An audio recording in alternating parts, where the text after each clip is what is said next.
Hey everyone, welcome back to my channel once again. Today we're going to jump back into the Stephen King corner, as you can see behind me, and we're going to talk a little Needful things. I've really gotten into, I've got the itch to reread some of the Stephen King novels that I read a long time ago and some of the ones that I really liked. I did this with The Shining earlier this year, and I figured this time Needful Things was the one I really wanted to reread and refresh, because it's just been so long. It was one of the earlier Stephen King novels that I did read, and I just remember it being so good. So I just finished it up. Once again, I loved it, but we'll get into that. And I also wanted to compare it a little bit to the movie. I am a physical media movie collector as well, so I picked up the Needful Things miniseries that just got released in 4K. So I want to compare it to the miniseries a little bit too, do a little book versus movie comparison, and just talk about some of the details. So let's get into it. All right, so here it is, Needful Things, the hardcover first edition here. I love this cover. I love the old school art on these. So this is a Castle Rock story. It was claimed to be the last Castle Rock story. I'm not sure if that was 100% accurate. But one thing I did love about this novel in terms of the whole Castle Rock vibe was how they mentioned and related it back to some of the previous novels that took place in Castle Rock, like Cujo, The Dark Half, what else was there? The Dead Zone, right? And I think a couple short stories as well. But they talked about some of the specifics of those novels, and the things that happened in them and how they relate to some of the characters, including our main character, Sheriff Alan Pangborn. So yeah, I mean, it was great in that sense, in terms of the whole Stephen King multiverse and how it relates to other works. There was a lot of that going on, which I absolutely love. Talking plot a little bit, if you don't know, Needful Things is about a proprietor named Leland Gaunt who moves into Castle Rock and opens up his own small little antique business with a sinister spin to it. So there are tons of characters in this novel, and it's one of those things that I do love about it, jumping from perspective to perspective. It's very fast-paced, always keeps you on your toes, and I just find the mysteries that get laid out in this novel, all the shenanigans that are going on, the second half of the novel and on, you just can't put this thing down. It's so fast-paced. You just always kind of want to see where everything is going to lead to next. And this thing truly is a page-turner for sure. Okay, so let's talk specifically a little about some of the characters. We'll start with the aforementioned Leland Gaunt, who is our antagonist in this novel. Like I said, he's a proprietor who moves in, opens up his own antique business, and he's basically a demon in human form, at least that's what I think, who tricks people into selling them their souls for what they believe is an invaluable object, whether it's something that has a certain sense of nostalgia to them, something that they just can't pass up, or it could be something that you need right now in your life to get you out of a jam, or it's just something that you could never, ever pass up, and you'd be willing to pay whatever for it in order to have it. And it ends up being your soul. So he ends up doing this and causing mayhem. I think he feeds off, like other characters in Stephen King novels, he feeds off of chaos and other people's misfortune and other people's pain. So he causes others to play pranks on each other that to him he convinces them that they're innocent little pranks, but they turn into, they go to the extreme route, and they cause extreme reactions into people and end up causing mayhem in the town. So next up, we have our protagonist, one of our protagonists of this novel, Sheriff Alan Pangborn, and I love this character. Just the character development for Pangborn was second to none.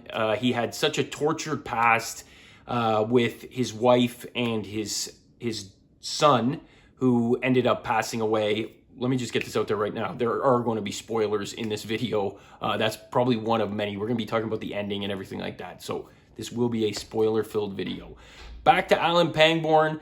Like I said, tortured past. His wife and his son died in a car accident, so he was fighting his own demons. And genuinely, he was a good person, and Leland Gaunt recognized this. So Leland Gaunt did everything he could to avoid Sheriff Pangborn. And I loved this part of the novel because it was so great how Leland Gaunt and Pangborn did not interact face to face until like the very end scene. And I loved that aspect of it because Gaunt was, moving his chess pieces around the board and making sure that he wasn't going to have an interaction with Sheriff Pangborn too early. And that was because he had a feeling that Pangborn couldn't be had. He was a good guy and he was going to see right through him from the start. Therefore, he wasn't going to be able to move along with his plan. So I thought that was a stroke of genius in terms of writing storytelling there, where they just avoided each other through the whole story. Okay, next up we have Polly Chalmers, who is another great character. She's our female protagonist and the love interest of Alan Pangborn. It seems like after the accident and Alan became a widow, Polly was there for him, and they ended up developing a romantic relationship out of it. And they do have a very sweet romantic relationship in the novel. It's good to see, and it's one of the main ones that Leland Gaunt really exploits. So Polly ends up having arthritis, and that was her weakness in terms of Gaunt selling her on an item that was going to cure her arthritis. And she seemed to be the center of Gaunt's web of lies, and everything kind of spiraled out from her. But Polly Chalmers was a great character. Next up, I want to talk about Buster Danforth Keaton. This was one of the better characters. In King's novels, there's always a human villain, so to speak, whether it was Henry Bowers in It.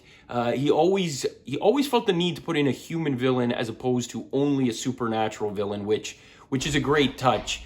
And Buster Danforth Keaton was the one in this novel, and he was a town selectman, so he was into politics, but very crooked, with a gambling addiction, a hothead, just not a very good person. Didn't treat his wife well, and he ended up getting Danforth Keaton on his side and kind of working with him to help him progress the mayhem that pursued in the town. So yeah, Danforth Keaton was a good character both in the book and in the movie. We'll get to that a little bit later. Okay, next is one of the best touches on this novel, because I love how novels relate to other novels. And Ace Merrill, the bully from Stand By Me, or The Body in literature form, is a full-on character in this book. So Ace Merrill shows up about halfway through, and he's older now, and he's been into a lot of trouble, and we get a whole lot of background on what he's been doing with his life since he terrorized the boys in The Body there. And it's super interesting, and like I said, he ends up playing a major part in this novel. So along with Buster Keaton, him and Ace Merrill end up kind of going with Leland Gaunt and working with Leland Gaunt in order to help him out in his plan. So Ace Merrill was a nice touch on this novel, and I thought it was just really cool seeing a grown-up Ace Merrill getting all the background that we got. All right, so now some smaller secondary characters, but a lot of them did play a part in everything that was going on. We had Brian Rusk, who was a 12-year-old boy, somewhere around that age maybe, who was the first one to go into the shop and buy oh boy, now I'm drawing a blank. Who was the baseball player? Played for the Boston Red Sox. He was a pitcher. Hang on. Sandy Koufax. I had to look that one up. Sandy Koufax. He buys a Sandy Koufax card from a specific year of Topps baseball cards that he needed, and he was like the only one he didn't have. Something like that. So the kid was obviously enamored with having this Sandy Koufax card that ended up being signed, and it was basically too good to be true. None of these things were actually what the person was seeing. It was all basically like a mirage.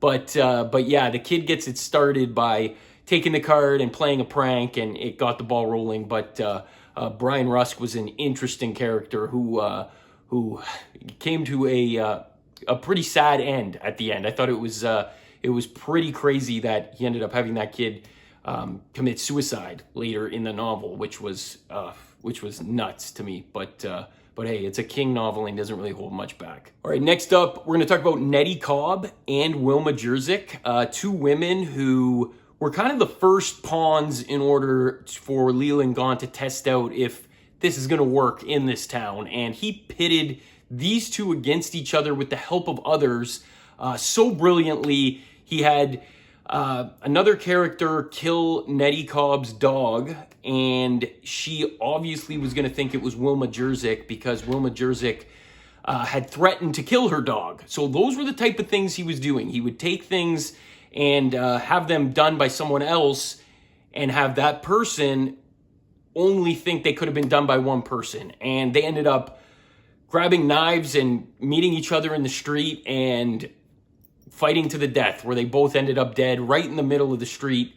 And it was just a crazy scene, kind of right in the middle of the book. And it was kind of that point where you thought to yourself, this book is nuts. And it didn't let up from that point on. It was fast-paced. All right, so now let's talk about the miniseries here. Needful Things came out in 4K. I picked this up, and it was good. Like, in comparison to some movie to book adaptations, it was definitely really good. It's got Ed Harris in it. Ed Harris is a good actor. I think it's from like the mid-90s sometime. Some of the good stuff that they did, I thought Buster Danforth Keaton was really good. The actor who played him was really good, and he did a good job of being like I said, the human villain in this, because they didn't put Ace Merrill in the movie. And I don't know if that had something to do with the fact that Ace was already in Stand By Me, and it would have been kind of weird, if it wasn't Kiefer Sutherland. I wonder if that's why they kept the character out altogether. But so Buster Keaton was basically the only human villain in this. I also liked the ending. Now, we're going to talk about the ending. So, like I said before, there's going to be spoilers. I thought the ending of the miniseries was really good.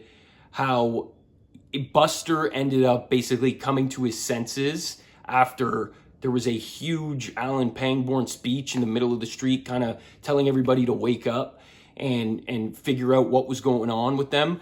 And it ended up being Buster Keaton who blew up the entire antique store with Leland Gaunt inside. But Leland Gaunt came walking out, and it just showed that he's eternal and immortal, and he couldn't be killed that easily. So it made Leland Gaunt seem that much more immense. So that much more of a more powerful villain. And yeah, I found the ending in the book to be a little hokey. You probably know what I'm talking about. There was like a magic show. Alan Pangborn's magic tricks were a big part of the novel, and you think it's kind of out of place and weird a little bit until the ending, because it really had everything to do with the ending, where he kind of misdirects Leland Gaunt into, I guess, like not being able to use his powers, I think, and then he ends up like taking off and flying into the sky on like some horses or something like that, a horse in a wagon or something like that. I think that's what it was. It was kind of a weird ending. Again, typical, Stephen King novel where the journey was so good and then the ending was kind of like, ugh. But still, nonetheless, it's amazing. But yeah, that's why I said the ending in the miniseries seemed to be a little more plausible and a little easier to take. The one thing I didn't like about the miniseries was the fact that Alan Pangborn and Leland Gaunt basically interact throughout the entire movie, and Leland Gaunt kind of, he goes to the diner and he goes around town and he's kind of always around, whereas in the novel he was always just really in his shop, and that was it. So that's kind of what I didn't like. But overall, if you liked Needful Things, the novel, I would highly just suggest checking this out. There is on this edition at least, there's like a 3-hour TV cut that is about an hour longer than the theatrical. So I haven't checked that out yet, but I'd be interested to watch that and see how many more of the smaller characters and how much more of the details from the novel that they end up putting in. Okay, guys, once again, thank you for watching. If you've come this far, I really do appreciate it. As always, if you love Stephen King and you love reading in general, if you love movies too, because I do want to mix in some movie videos, hit subscribe, hit like. I love making these things. I know I don't make them as frequently as I'd like to, but I really do thank all you guys for sticking with me, and all you newcomers as well. Welcome aboard. We'll talk to you guys soon. Hopefully I got a recap video coming soon with a bunch of novels that I've read recently. So we'll talk to you guys soon, and happy reading.